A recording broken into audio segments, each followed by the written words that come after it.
Welcome back to the Black and Gold Report. We're now joined by head men's basketball coach Ben Miller. Coach, welcome back to the show. Thanks, Jenna. Well, after a season-opening loss to Lenore-Rhine in the PBC SAC Challenge, the Braves now have won 5 in a row, most recently with a 67-56 come-from-behind win over Fayetteville State on Wednesday night at Lumbee Guarantee Bank Court. What have you been most impressed with in this 5-game winning streak, especially against the level of competition you've seen? I think just finishing games. We did a pretty good job of that last year, but obviously we relied on Griffin and Ben Jacobs a lot down the stretch, so that was something to transition going into this year. We knew we'd have to have other guys step up and kind of be leaders in those situations. So that's been nice to see guys step up in the clutch, in the crunch time, late in games. Well, let's briefly hit on the Fayetteville State game. The Broncos used a 16-4 run to take the 5-point lead with less than 6 minutes left, or with just less than 6 minutes left, but UNCP scored the final 16 points of the game to take this one at home. There were 8 lead changes, but what was the difference in getting that final momentum shift in your favor for your team? I thought Alex really stepped up and was a real leader for us down the stretch, just, kind of getting us into the right set offensively or getting the guys together at the defensive end. So I was really impressed with his leadership, especially with Q out in that situation. Well, speaking of Q, you didn't come out of the Fayetteville State game unscathed. Quamaine Rose missed the last 13 minutes of the game with a leg injury. What kind of update can you give us on Quamaine, and how important has he been to the success of your team so far? Well, he's obviously, our heart and soul, one of the big leaders of the team, and so, hopefully we'll get more information today. We really don't know right now until we get a follow-up with our orthopedics. So we'll see. We'll hope for the best, and just deal with whatever comes. I know guys are, obviously we're not going to have them here probably the next few games regardless, so other guys got to step up. Well, Alex Bradley scored a team-best 18 points against the Broncos, including a perfect 8-for-8 shooting from the free throw line. Alex has now hit 96.3% of his free throw shots this season. What kind of difference has he made in the lineup for you this season? Well, the redshirt year was great for him and Jihad both. They both really matured. I think Alex, on and off the court, academically he's doing much better. Sometimes it just takes a little time to grow up and adjust to college academics, but also the college game. Roles are really different at the college level. When guys are used to playing a certain way for their high school teams, it's a big adjustment for them. And I think the redshirt year really paid big dividends for Alex and fortunately our team as well. Well, you just spoke about Jihad, but another guy that redshirted for you last year was him, and he made a significant contribution, or has so far, to your bench. Jihad hasn't started any games for you this year, but he still plays nearly 20 minutes per game and has shot nearly 70% from the field. What has changed in Jihad's game from 2 years ago, and what other ways did his redshirt year help him?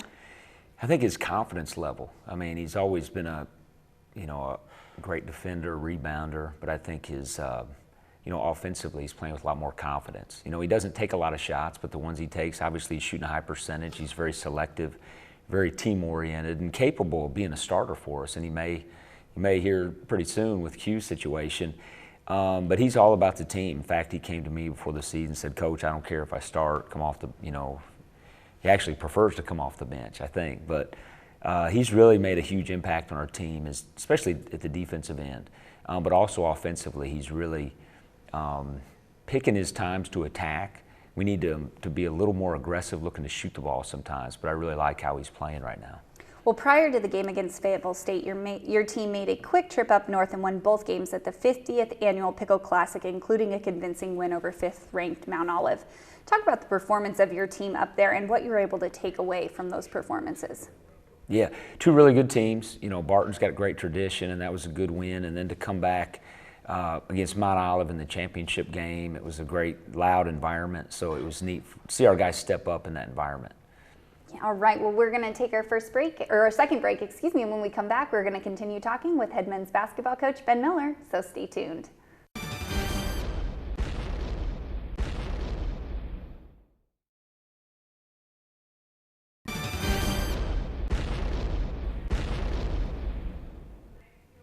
Welcome back to the Black and Gold Report. We're still talking basketball with head men's basketball coach Ben Miller. Coach, you've won 5 of your first 6 games and have a pretty veteran lineup. But what have been some of the challenges of coaching the Braves this season?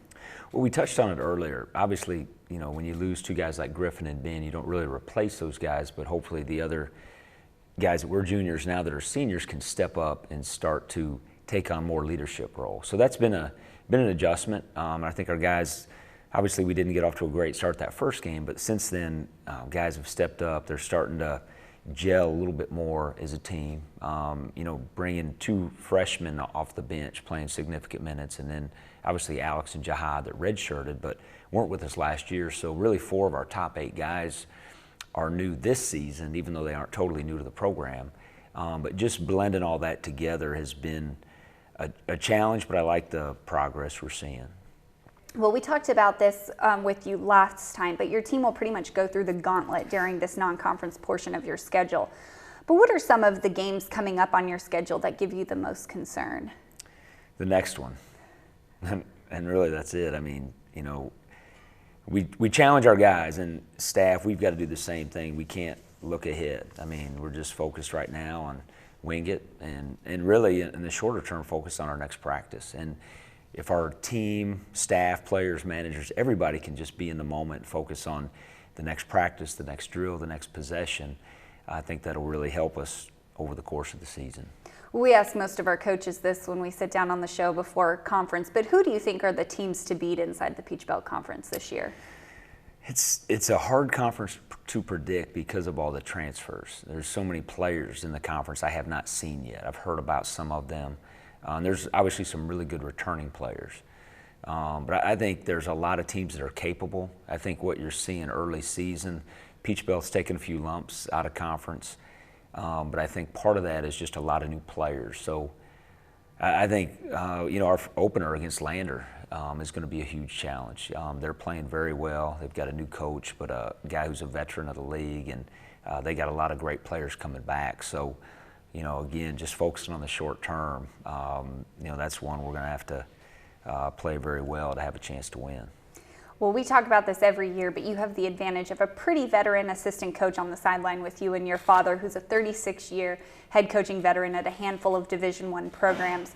You also have a former player of yours, Drew Richards, who you put a lot of trust in as well. How important are your assistant coaches in building your program? Well, I've told people all the time, I feel like this is the best staff I've been a part of in terms of the chemistry, the diversity of experience.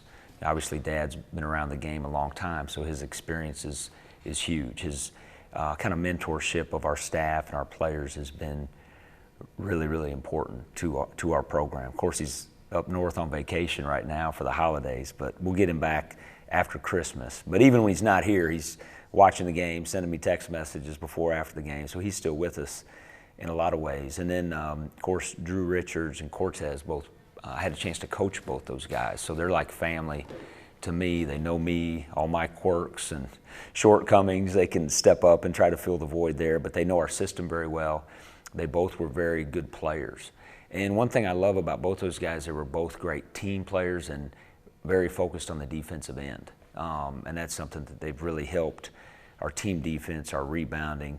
And, you know, having Drew's experience as a big man is really critical, you know.